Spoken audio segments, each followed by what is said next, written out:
Bonjour à tous. Aujourd'hui, dans l'épisode, on parle de fiscalité avec Francis. On a parlé de le processus d'intégration de CDS Capital. On est rendu au processus de fiscalité. Plusieurs stratégies à mettre en place au niveau de la fiscalité dont Francis va parler aujourd'hui. Mais on retourne à la base, parler de l'imposition des placements d'une société. Francis, pas toujours la même chose, un 10 de rendement dans une société, dépendamment du type de revenu. Peux-tu nous parler de la différence? Effectivement, ce qu'il faut comprendre, c'est que la fiscalité canadienne étant complexe, ils ont décidé de segmenter les types de revenus. Donc, on peut avoir du gain en capital, on peut avoir du revenu d'intérêt, on parle toujours des revenus de placement, on peut avoir du dividende. Ce sont les principales. Il y en a d'autres, mais les 99 des cas, c'est ça qu'on voit. Maintenant, un revenu d'intérêt, ce qu'il faut comprendre, c'est que c'est 100 imposable. Donc, si je fais 10 d'intérêt, bien, je vais payer 5 d'impôt, il va me rester 5 dans mes poches. Le gain en capital, lui, il y a une fiscalité avantageuse, dans le sens qu'on fait 10 de gain en capital, il y en a uniquement la moitié imposable. L'autre moitié, elle est nette dans mes poches. Donc, j'ai 5 directement, 5 imposables, je paye 2,5 d'impôt, il m'en reste 2,5 de plus. Donc, en bout de ligne, j'ai eu 7,5 net dans mes poches, donc 75 net dans mes poches, puis j'ai payé 25 d'impôt. Au niveau du dividende, c'est un petit peu différent. Le taux d'imposition va fluctuer entre 33 et 48 dépendamment s'il est gagné dans la compagnie ou s'il est gagné au niveau personnellement. Donc, toute cette façon d'investir-là doit être prise en considération. Parce que souvent, j'ai eu souvent des clients qui disent « Moi, mon planificateur financier, il m'a fait avoir 10 d'intérêt. » OK. Puis en bout de ligne, il t'en restait combien? Là, il me dit « Bien, là, il ne sait pas.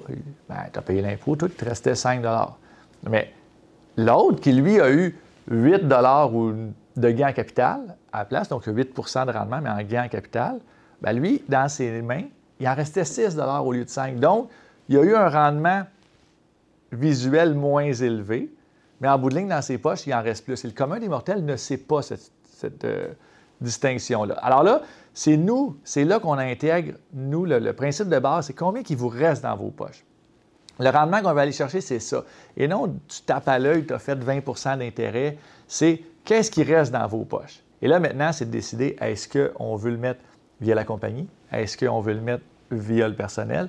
Et c'est là qu'on embarque avec la planification de quel type de placement je vais mettre dans quel type de véhicule. REER, CELI, compagnie, personnel. Et là, c'est là qu'on embarque probablement dans une nouvelle capsule. Oui, l'allocation stratégique d'actifs. Oui. Voilà. On parle de gain en capital au niveau des placements. Le gain en capital a une particularité sur la portion non imposable. Peux-tu nous parler un petit peu plus du CDC? Il y a une intégration qui se fait au niveau fiscal entre un particulier puis une société, une compagnie. Le gouvernement a toujours tout fait pour qu'on gagne un revenu de placement dans une compagnie ou qu'on le gagne personnellement. En bout de ligne, net dans nos mains, il va rester la même affaire. Donc là, il a intégré, comme je vous ai expliqué tantôt, le gain en capital, lui, il y a la moitié qui n'est pas imposable, la moitié imposable. Mais c'est la même chose au niveau, qu'il soit gagné au niveau d'une compagnie ou au niveau personnel. La question que j'ai souvent des clients, « Oui, mais je l'ai dans ma compagnie, après ça, je dois me le sortir à moi.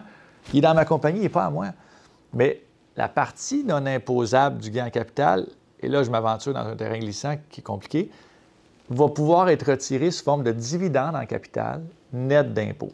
Donc, au net, un gain en capital gagné dans une compagnie, 50 s'en va dans le gain dans le compte de dividende en capital qui est sorti net d'impôt par l'actionnaire. L'autre moitié est imposable dans la compagnie et peut être sorti sous forme de dividende imposable. Et ce qui fait qu'en bout de ligne, il vous reste quand même 75 net dans vos poches. Est-ce que c'est juste de dire que si jamais on n'a jamais entendu parler de ça de la part de notre conseiller financier, il y a un petit problème? C'est un sujet qui doit vraiment être important parce que toute la notion est là. Et si on extrapole, moi je donne l'exemple avec 10 mais en réalité, ce n'est pas 10 qu'on voit. On va voir un gain en capital de 100 000, 200 000. Et là, la différence, c'est j'ai-tu payé 50 000 d'impôts de trop?